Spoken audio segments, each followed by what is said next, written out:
All right, we're getting started in 30 seconds. 30 seconds. Come find your seats. If you didn't get a sticker, come find me afterward. I'm giving out stickers. There you go. 30 seconds.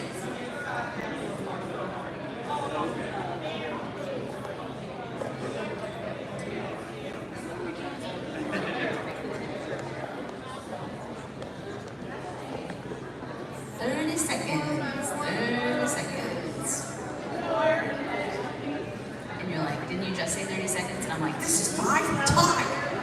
This is my moment. It's 30 seconds Eastern time. It's 30 seconds. Yeah, exactly. There you go.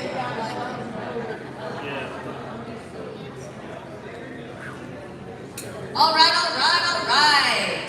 We are just going to go ahead and get started. And again, if you did not get a sticker, come find me afterward. I've got lots of stickers to hand out. My name is Sydney Davis Jr., and I am the host of a podcast called Growing Up Fundy, where I speak to people who either grew up within religions or were somehow impacted as an adult or as a child by religion, whether it's Christianity. I speak to people who were members of the Nation of Islam. I speak to people who are now psychologists or historians about religion. And essentially, what I do on my podcast is I talk to people about their experiences and how religion impacted them in their life, and just the advice they would give to other people who might also be questioning their beliefs, changing their beliefs, growing or changing in any way. And we just have a good time. We just have a fun conversation. So if you're interested, the podcast is available on pretty much all audio platforms as well as YouTube. But enough about that. I have my esteemed guest, Jasper Hoffman, AJ Ruley, and Chad Harris. So before I get started, I'm just going to allow them to introduce themselves, starting with AJ. Tell us about yourself.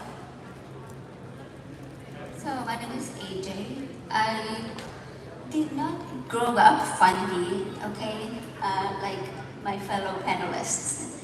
But I do have quite a story. I grew up in Argentina, in a rural area. And by rural, I mean rural. Like there was one school, middle school, not even a high school, and one store. There was no church, so I had no experience with church as a child. My mom grew up as a Catholic, but by the time she had me, she had lost her faith. So she called herself a non-believer. We didn't really take the atheist label, I guess you could say. But she loved books, especially science books. So I grew up surrounded by walls of books. And when I was around 15, we decided to move to the United States. And again, I had no experience with religion, but we moved into the house of a family who were, I believe they were evangelists. Like I hadn't had much experience, so I don't even recall what, but they were kind of like extremist fundamentalists. We would go to church with them a little bit. Then after that, I would say a few years after, I met my now husband, and his family was religious, and that was another of my introductions into religion. I got pregnant when I was in my early 20s, and unfortunately I found out that my baby was going to have some severe defects, like heart defect, and potentially one that was not compatible with life. So family started encouraging me to go to church, and God is going to heal your baby. So I did. And we got introduced to the Assembly of God, which is a pretty fundamentalist evangelist church that believes in the Holy Spirit and the Trinity. They also believe in speaking in tongues, which I know the apostate sisters are very familiar with that, and they're probably sitting in the audience somewhere. Also, divine healing. And that's what attracted me to it. I was like, God is going to heal my baby. I also had a lot of health issues. I'm deaf. I was losing my vision. I had some genetic conditions. and I really truly wanted to believe that God was going to heal me. I actually met Dave Warnock earlier, and his speech left me in tears because I deeply felt what he feels like. I suffer with chronic pain. I've been in a wheelchair. I've had probably over 40 different procedures for pain, extremely painful procedures for pain. So during that time, I made a lot of deals with God, a lot of prayer, a lot of begging. I will do this if you do this, please, God. You know how that works. So unfortunately, none of that worked. None of that worked. But I feel like what I learned from this is that these cults, they take a hold of you at your most vulnerable times, when you're at your lowest, when you need support the most, and they give you that hope. But it's not real. It's not true hope. It's a false hope. In fact, my healing came after I became an atheist, and I'm pretty sure God had nothing to do with that, right? Like, I've gone from being on a wheelchair to like standing up today, and like I can stand on my foot. That was very painful before.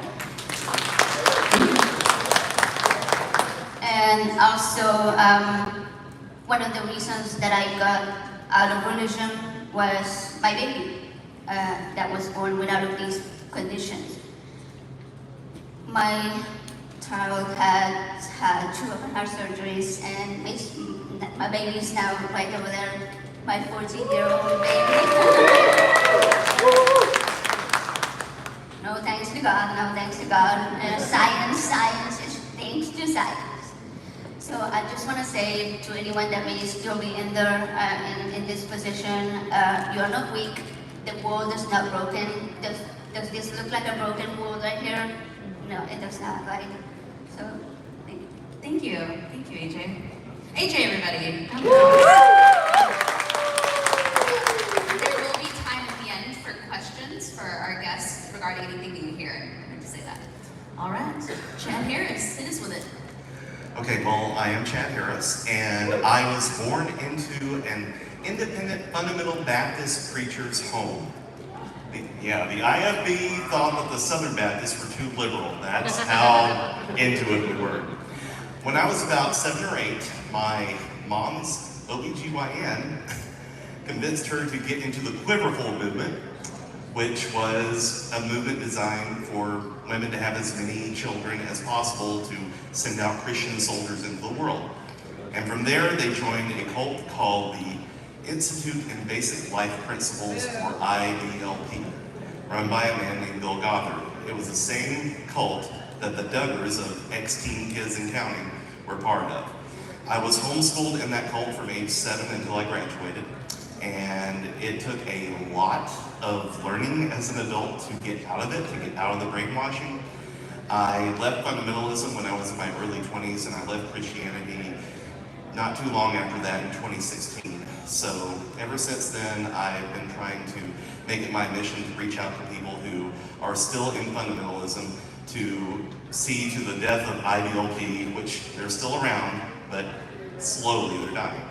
And also to warn people of the Christian nationalism that I believe has stemmed a lot from organizations like IBLP. Chad Harris, everybody.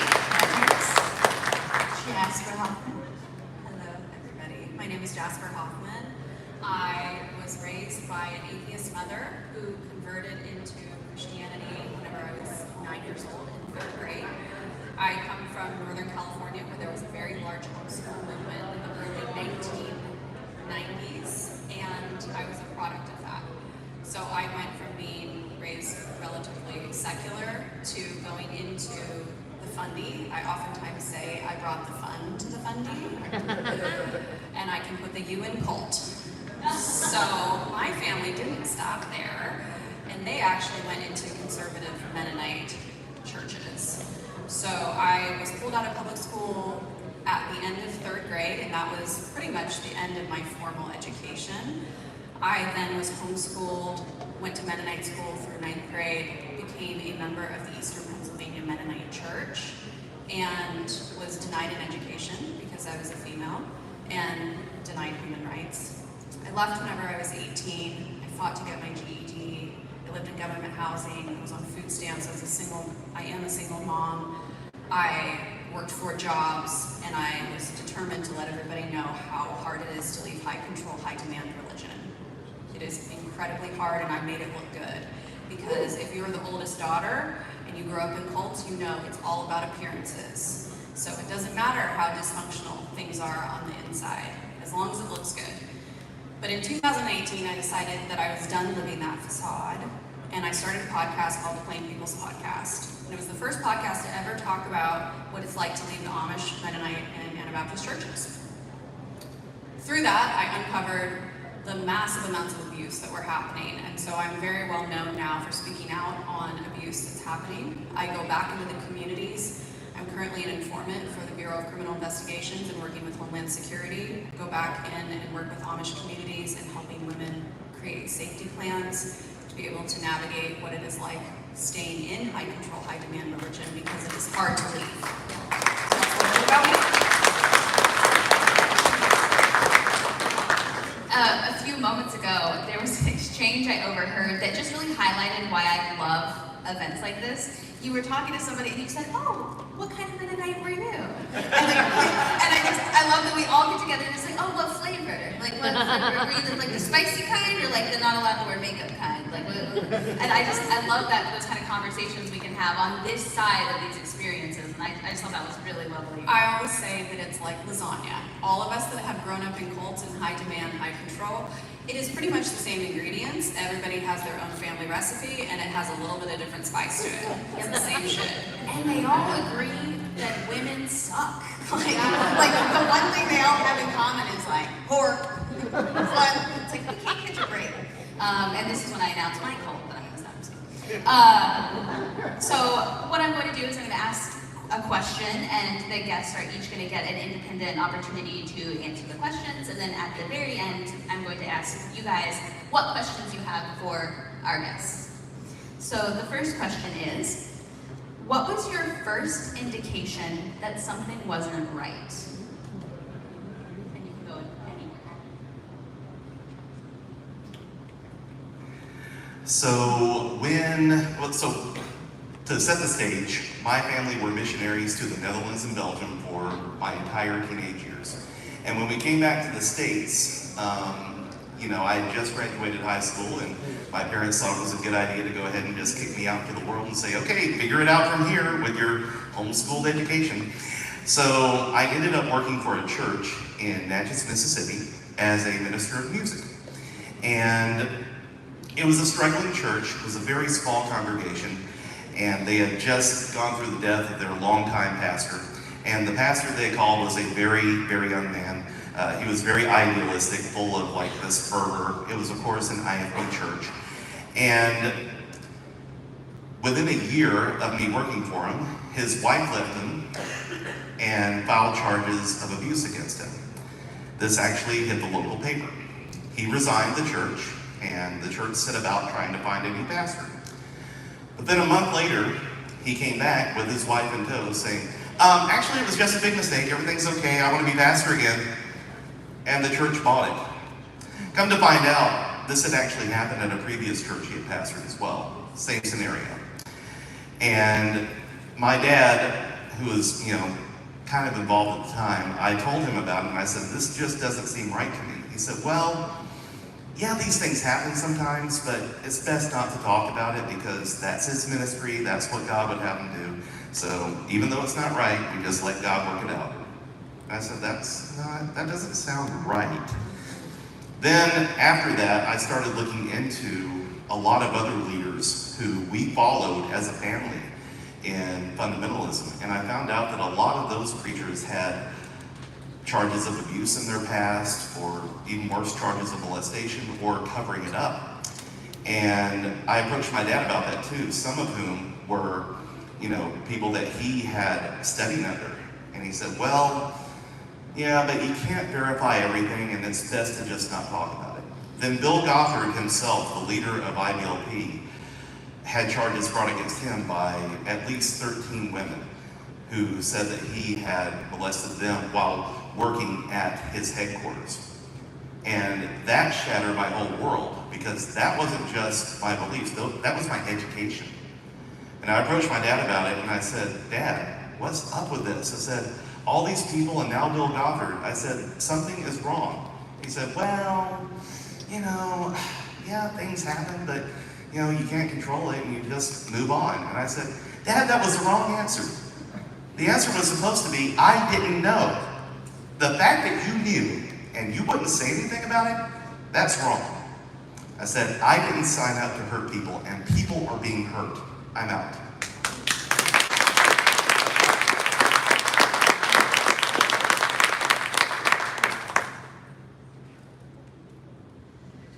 So I had to think about this. There was one moment whenever I was in 9th grade.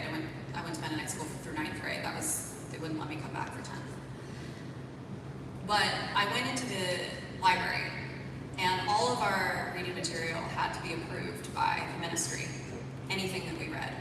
And I'll never forget pulling out an encyclopedia, and we were looking up something for our science project, and the page didn't exist because they glued the pages together.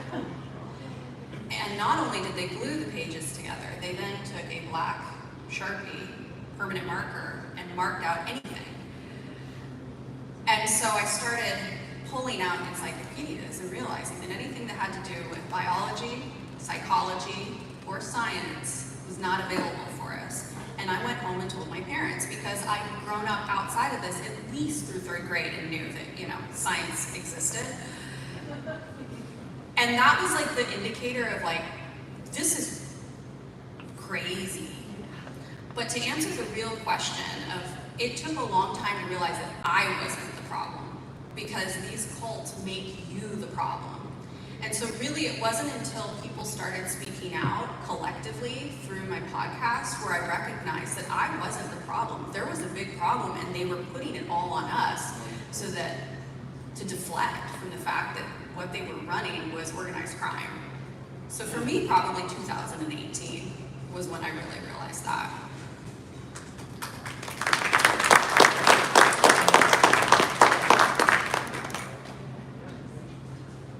So, as I mentioned, I got into religion when I got pregnant and found out about my baby's heart defect.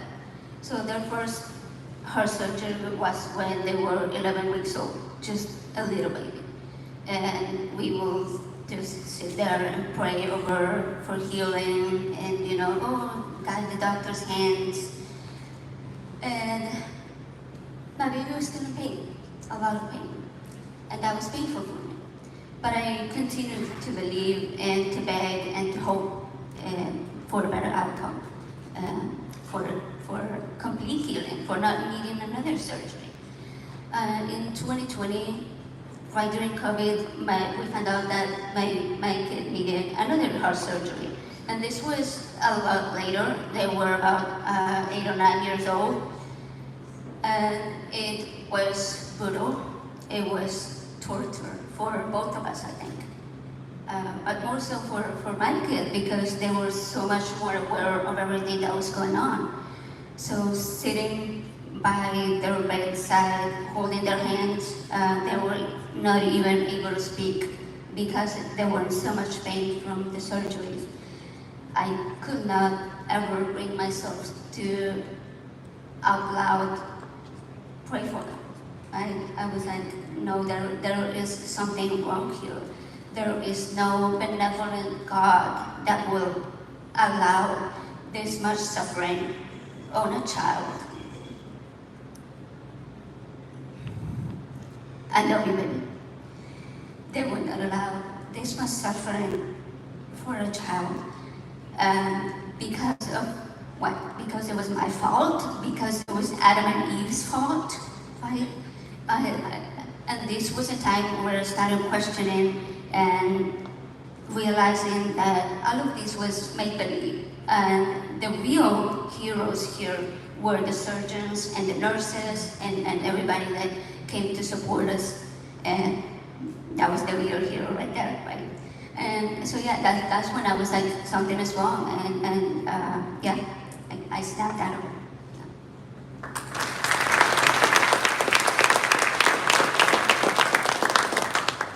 One of the things that I hear a lot as somebody who creates content in this space, and I know you are all involved in content in this space, is that if we're not careful, we make it look very easy to leave these organizations. We make it look easy. We make it look like, oh, all I did was leave and my life is so much better. And so I always try to give people an opportunity to talk about the hard part, the part where you're trying to figure out what the next move looks like. For example, I remember when I first discovered the atheist experience, I turned back to Christianity because my brain went, no, this is what the church warned you about. The church warned you that when you grew up and you went into the real world, they would make it so easy to turn against God.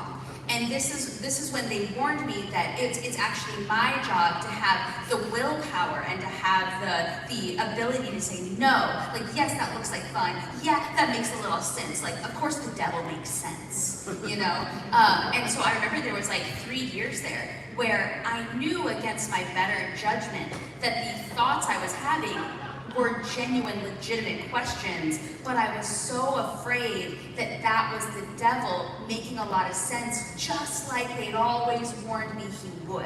They didn't say, he won't look fun, he'll be ugly and stupid. They said, he'll be your friend, he'll be weekend plans, he'll be music, he'll be movies. And so I say all that to say, tell us a little bit about the unseen parts of how difficult it was for you to decide to leave, or what that took, or any struggle involved in the process of separating yourself. Or maybe it was a really easy decision. Maybe you were like, nah, you know, just so that people can understand that they're not alone when they struggle in this process.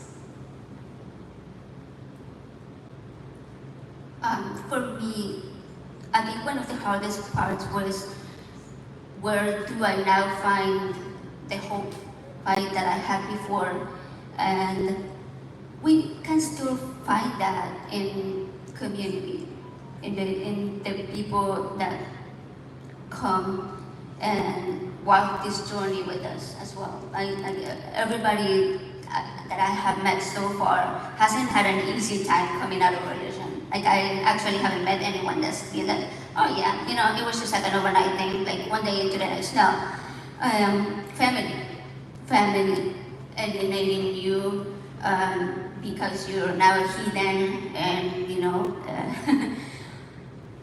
but also not just the family that alienates you, but the family that still keeps you close. But that is like, well, I will pray for you. I will pray for your soul. And I will pray for you to go back to religion and to go back to the living in God, right? Because that hurts. That hurts to hear that they want you to not be your authentic self, like who you want to be, and to continue to become free. So I think that was probably one of the hardest part for me, family and where to find hope. So that's why I appreciate these type of conventions where everybody comes together and everybody understands and everybody's nodding their heads along as you speak. And that's what gives me hope.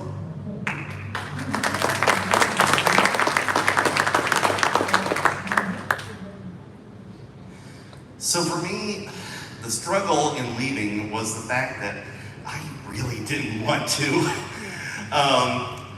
I went through the same kind of grieving process I think everybody does when they leave. First of all, I looked around at the problems in fundamentalism, and my first thought was, well, I can fix it. Like, if nothing else, being that deep into the cult taught me, you're supposed to be a world changer. Well, change this world. If there's problems, maybe it's up to you to be the superhero and fix everything. But you can't fix systemic corruption by yourself. It takes the right. It takes the system being willing to change, and when the people up top are benefiting, that ain't gonna happen. So I started doing therapy. I started seeing a counselor, and of course, she recommended, well, maybe you need to get away from your church and go find other churches. So I went into mainstream Christianity, and at the time, deconstruction wasn't a word that I knew. It was the early 2010s. So I just told myself, I'm just going to take away everything that I believe except for I like Jesus and I love God. Let's see what happens from there. The more I was in mainstream Christianity, though, and I told my story, the more they tried to mitigate it. They were like, well, okay, but what you went through wasn't really a cult, was it? It was just a little high control, people do different things and all that. And it felt like I was being really, kind of like marginalized, or not marginalized, but like, I wasn't being taken seriously when I told my story. And in fact, one of the main pastors who told me that ended up having an affair later. But anyway, surprise, surprise. But then a little bit later, as I was continuing seek therapy, I got to realize, and I was like, I'm doing all the work when there's a supposed God of the universe that wants to have a relationship with me. And I can't think of any other relationship in my life where I would settle for doing all the work. Why am I settling for this? So, 2016, after the election happened, I was going to church because even though I, in my heart, really didn't believe at that point, it was something you do because I live in Alabama. I was going to church, and it was just gnawing at me. I said, why am I going to sit with people who think I'm the literal devil for how I voted? Why am I going to, go pretend like I believe this thing I don't think I really believe anymore? And just all of a sudden, just something snapped in my head, and I pulled off. I got off a few exits early. I went to a coffee shop that I knew of, and I got a cup of coffee, and I walked across the street to Railroad Park in Birmingham, right in the middle of town. And I sat in a bench, and I literally looked up and I said, I don't know what's out there, but if you really want to talk, I'm here, I have coffee, I have time. After 30 minutes of silence, I said, that's my answer, and I walked away. And it was a long road to get there, and I kicked and screamed the whole way. But and I'm sure I can hear so many stories from other people. You tried and you tried and you tried, but like Jasper said, you were taught that you were the problem. And I'm here to tell you that sometimes it's best for your own health and safety to just walk away.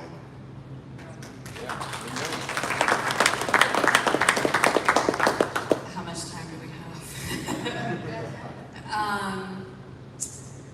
So I never wanted to leave either. And I think that what I've seen from people that leave the Anabaptists is that there's either this, I'm throwing my head covering off, I'm cutting my hair, I'm putting on jeans, and I'm just immersing myself in the culture, and I'm gonna figure it out. Or you have people like me that I couldn't stay, but I didn't want to go. And that is a really difficult place to be, especially when you're 18. And they wouldn't let me, because I was from the outside, they would never fully accept me. So I knew that I was never going to be able to have the life with the person that I wanted. And the reality is if you were a single woman, after 21, if you're not married, you're an old maid. You're just trash, pretty much. And the only way to make money is to become a school teacher, essentially, within the community. And the only school teachers that they will put in schools educating their children are ones that are church approved. But I wasn't church approved to get married to the person that I wanted to. So how was I going to be able to make a living? What was I going to do? Stay in my dysfunctional home with my abusive father? And so I made this decision because I was really forced out. And I went back several times. I kept my head covering on for 2 years. I wore dresses. I went kind of back into the fundy type of movement, and I was so pious. Oh my God, you should read my journal entries from when I was 19, sitting in the airport praying for all of these people as they're going about their sinful lives. Nobody would be more horrified that I'm sitting up here than me right now. So I knew, though, that the only way that I was going to make it was if I was educated. I knew from when I was little I wanted to go into horses. That was all I cared about. And I fought and I fought and I fought, and they tried to send me away to a facility and silence me and drug me. And they separated me from every single person. I was isolated for over 2 years. I was so suicidal. I was cutting. I was pulling my hair out. But I knew that I wanted to go in horses. And for me, education was the only thing that I had to go into. But my family was so dysfunctional because you can leave the cult, but you can't leave your family system that takes you in it. And so maybe they leave the cult, but the dysfunction that attracts people to this doesn't go away unless there's a lot of healing, and that takes time. And so I had to then fight my own family unit because I believed in myself, but nobody in my life believed in me. Not one. And you've got to make a decision that you're worth fighting for, which is really hard when you're not allowed to have any sort of identity. So here you are learning who am I? So you literally, it's like little aliens, right? I look like I have a skin suit on of like a normal person. I can put on clothes, but like how do I make eye contact with somebody? I mean, I was as stereotypical homeschool kid as you could come. I didn't know how to talk to anybody. So I had to assume this role of like pretending I was a certain person in order to mask and to look around, and I still do this. I'm still like, oh, okay, this is what we're supposed to be wearing. This is what the trend is. Okay, cool, this is how I fit in. And so I just knew if I somehow became educated, that I would find freedom in that because I had autonomy, and I fought because I wasn't educated. So I had to go to college, and I was on the dean's like probationary list for the whole time, which is mortifying for as a perfectionist wanting to like be perfect.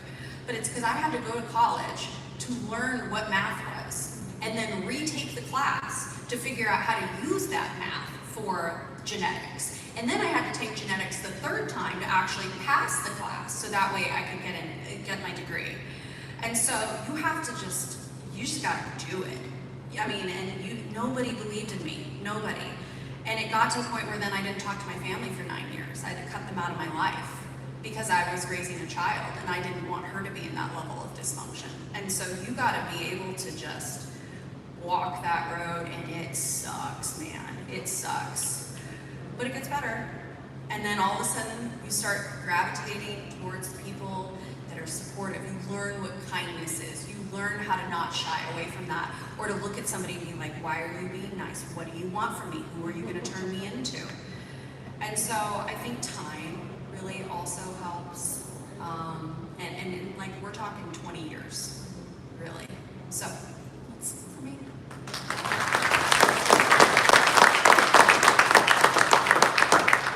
I relate so hard to the whole reading what you used to write when you were religious. My God, I had a Bible verse every day. It makes me want to choke myself out. Anyway. Questions. I know we got them. What questions do we have? I'll come up with the mic. Thoughts? Questions for one another? I do have a question for both of you. I guess could answer it. What do you think the secular community can do to better support people who are still in high control cults? Let's call them what they are, cults.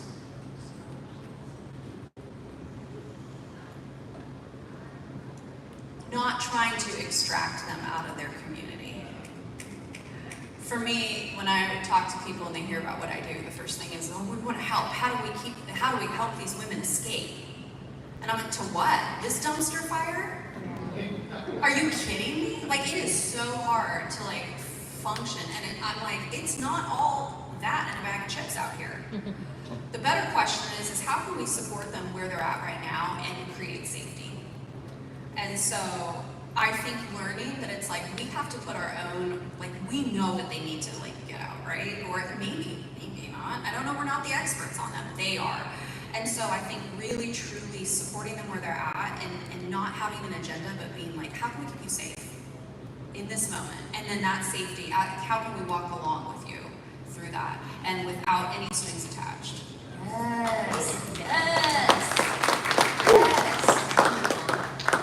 I think, AJ, to your question, people in cults, I think a lot of us who are out on the outside, even those who have been there and get out, sometimes fail to realize is that These cults are these people's entire lives, entire social circles. Everything in their life revolves around the cult. So when I think back to what really started breaking me out into accepting more of the world, as it was called, and everything, was I think back to my first job, my first real job outside of any kind of cult-related things. My trainer in that job, on-the-job trainer, was a lesbian. And of course, I've been taught in my world that all lesbians hated men and were just wanting to set us up for failure so that they could rule the world or something. And I approached that with fear. I was like, I'm screwed. I'm going to fail. It doesn't matter what I do or how good a job I do, she's going to fail me. But she took me under her wing and she trained me so well. She was tough, but fair. And she even told me at one point, she's like, I am invested in your success. She said, I want to see you succeed here because this job is important to me and I want to make sure you can do it to the point that I am satisfied with my work and your work. And I said, that makes sense. And that was something that, at that point, it planted like a little seed in my head that I never got this in my cult. I was set up for failure so many times in my cult. Like you said, you're always the problem. This was the first person in my adult life that ever told me, I'm here to help you, I'm invested in your success. And she never knew until like years later when I told her, I was like, when we had both like left our jobs, I said, you do realize that you were a huge part of my healing, right? And she's like, no. I was like, yeah. She was just being decent. And so all that to say, be there for people, like you said, with no strings attached, because their preconception of you needs to be shattered by your kindness. Yes.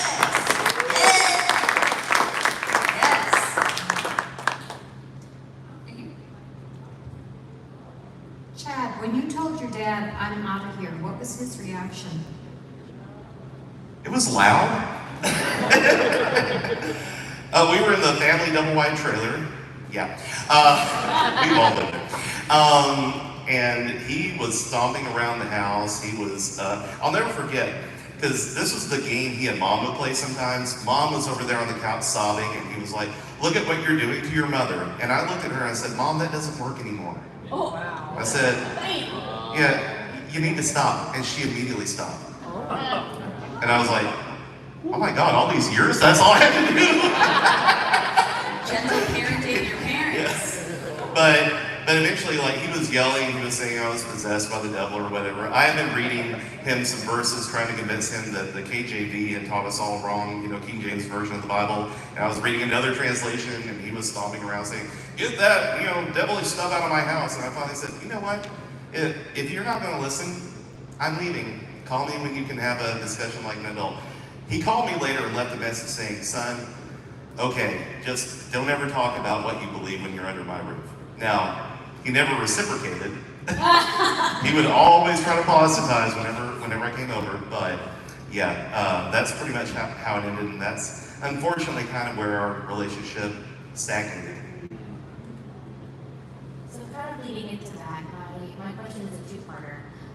One, do you believe that people who are invested in these cults and these communities, can they show true unconditional love? And two, is it possible to maintain relationships with people who are still very much in these cults when we as family members have exited?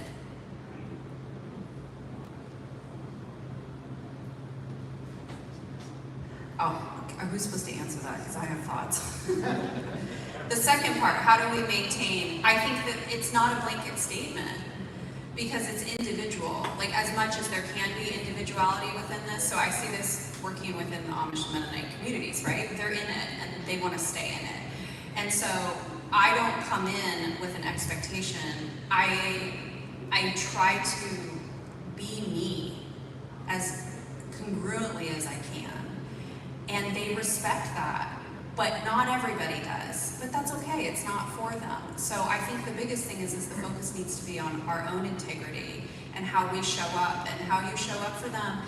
It may take them 10 years to realize that, oh yeah, maybe she feels like a safe person. Maybe it takes 3 months. But neither of that has anything to do with how you show up. And it's hard to show up when people hate you. It really is. I mean, I get that. And especially when it's family members and they're trying their dogma. And I think you can just say, I think this is a conversation that we can just wait until it feels better for both of us because it's emotionally charged. And just leave it at that. I think there are different types of relationships, even with family. There are some where you have to learn where to draw the boundaries because sometimes they can be very toxic. And there are others that it is worth continuing to have these conversations. I have a really good example of one family member who my husband and I both had conversations with about religion. And in the beginning, I would say it was a little tense. It wasn't very fun. But the more we had these conversations, the more we understood each other, even if we both had completely different beliefs. And I use Anthony McNabosco's great epistemology method, where you just ask questions without judgment. You listen to the person, and you draw more questions based on their answers. And this person is actually here with us today. So I'm very proud of both of us for having this type of relationship and this type of conversations and continuing to make progress. So yeah, I think people can definitely have relationships with religious family. And yeah, I'll just say that I think it is possible to repair those relationships. It takes work, it takes time, and it takes a lot of patience. But to those who are leaving and who are still healing in and of themselves, keep in mind it's not your duty by yourself to save those relationships. You're still healing. Make sure your oxygen mask is on before you put other people's on for them. So, make sure that you are safe before you do. Okay, it's Jasper and Chad have touched on this topic a little briefly, where it comes to like maybe family psychology, mental health dysfunction kind of like aspects. And we, of course, all know how like the high control kind of culty religions bring that as well. So obviously that can like play on top of each other. Do you have like any kind of thoughts or experience trying to like separate that out and kind of like detangle it? Because like for me personally, I'm trying to see how that might have caused, in my case, it could have caused the religiosity, which would have caused like the further mental health struggles, which would, which was kind of like a cycle. So I don't know if you guys know about like detangling. I would just like to paraphrase back the question to make sure I understand. So you're saying that in situations where a lot of the harm may have come from mental health issues on the part of the people in the cult, or like your caregivers and such, how do you detangle the toxicity from what was truly a mental health issue that needs attention? Correct? Okay. Well, in my case, yes, there was a lot of undiagnosed mental health issues in my family. Trust me on that. I don't dare, I'm not an expert, I don't dare diagnose them for them, but they were there. And for me, again, it was putting on my own oxygen mask first, because I have a lot of mental health issues too, especially nature and nurture. And once I had the tools to deal with my own things, then I could, approach, and seriously, therapy. I worked with a therapist very hard to try to untangle, what was, just my brain misfiring and what were actually toxic traits that I was choosing to continue to follow, and then disentangle. So, for one, I needed medication. For the other, I needed to clean up my thinking. And yeah, I just say, you need help, and there are people who are qualified to help you do it. That was my thing. And not a religious therapist either. Yes, that part. Say what? Secular Therapy Project, recovering from religion. Lots of wonderful organizations. Okay, so I think like going back to creating that space for your own healing can be really hard when your family unit is really dysfunctional. And whether or not it's mental health, I can can really relate to this of trying to understand the why, because if we can understand the why, then we can understand that we can control it.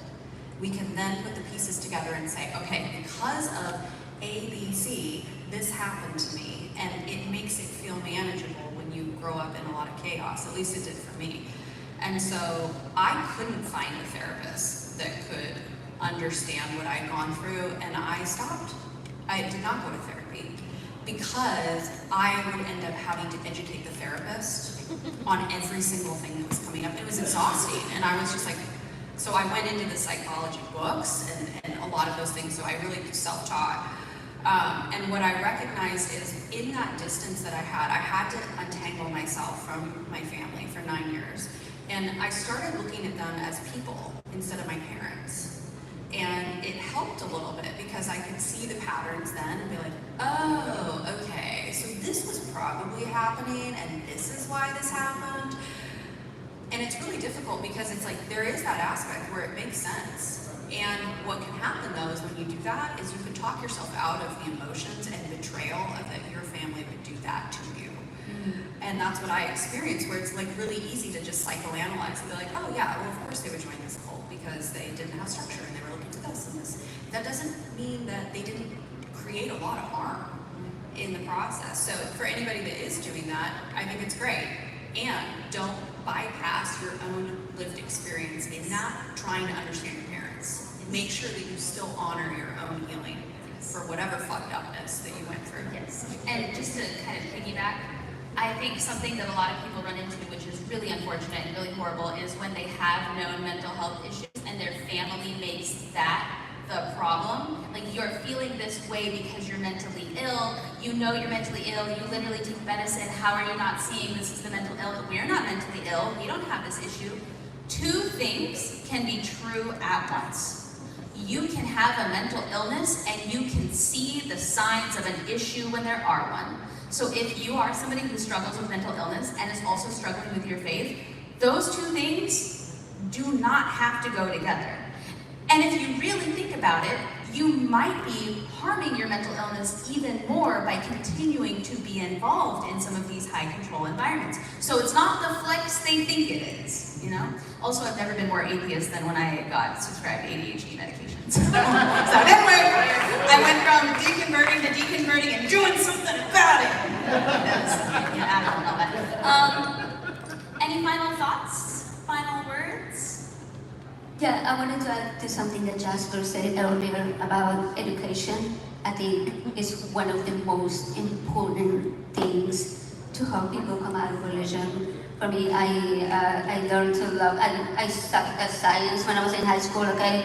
But after coming out of religion, I became fascinated by it, and I think it's one of the things that helped me the most, learning how, biology and all of that works. So yeah, I think that's one of the best ways to come out of religion. And how do you know?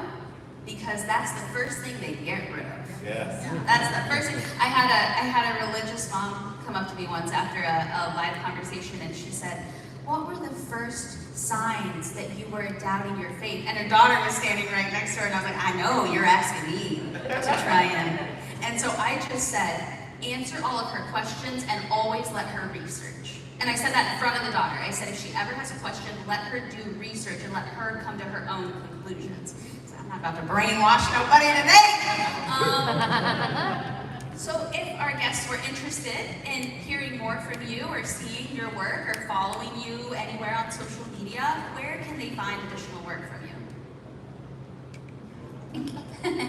I have a channel called Ways to Human, and I do content where I debunk religious beliefs with science. What? Shocking. I am primarily Archradish on TikTok, and if you're wondering, that's just Chad Harris mixed up. So yeah, I'm Archradish on TikTok. I've been on a little bit of a hiatus due to personal issues, but I will be starting up content again pretty soon. And you can probably find me on a lot of podcasts, half of which are probably Sydney. So yeah. Oh, and you bet Chad is gonna be on my next episode. Be on it. I got a lot of things because I got a a lot of projects. So I have a podcast, the Plain People's Podcast, that covers, I believe, 40 stories. I stopped doing that to be able to record Sins of the Amish. You can watch Sins of the Amish on Peacock. And then I recently launched a Substack called the Plain People's Project, and it's taking you in real time as I investigate and go into the communities and try to solve the problem of this systemic abuse. And it highlights the women that are speaking out from within the communities and a lot of things like that, so you can support me there. And if anybody here has any additional questions or comments or feedback, and for whatever reason, maybe you're too shy or you gotta get out of here, if you go to growingupfundypodcast.com, scroll all the way to the bottom, any question you submit for them, I will send to them. So, or any comment or any feedback you have, just make sure you include your email so I can then provide the answer or any kind of response and feedback. But it's all the way at the bottom. On the mobile version, there might be a little bit of a gap before you go all the way to the bottom. But give it up for our guests today.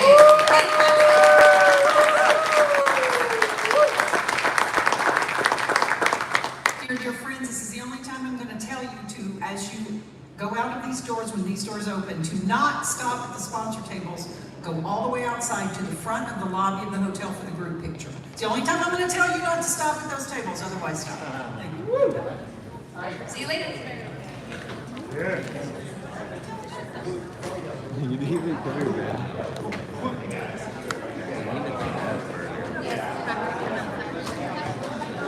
Hey everybody, thanks for tuning in. Hey everybody, thanks for tuning in. It's Joseph. Y'all know me as well. AJ was up on the panel today. I appreciate everybody checking that out. I did record everything here on my camera, and I'll be giving the content to her, so she'll be able to share that with everybody. Y'all have a good day. If there's more stuff going on, I'll try to go live for everybody. Thank you.